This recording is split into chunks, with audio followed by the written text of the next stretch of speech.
Now we're using this one. Smells better. Until we get a different shampoo, I'm gonna get a gallon of a good kind for both dogs. Gotta clean his paws, get him used to it. Up, up. Good job. Make sure he knows what up means.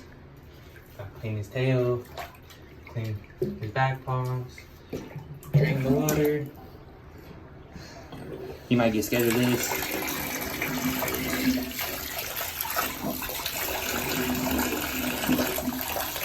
Get down.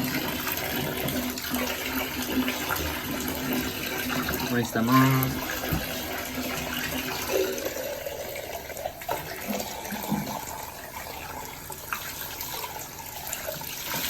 I think he might want a little bit cold. It's a little hot, chilly, hot outside. So.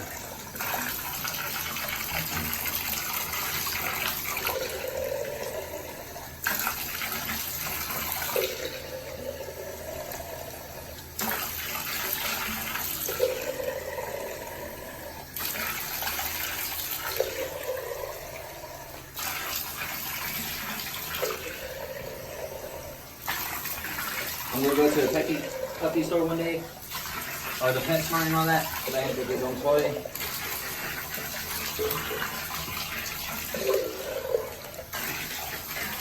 Okay, empty it, or shut it off. No, shut it off. So, camera.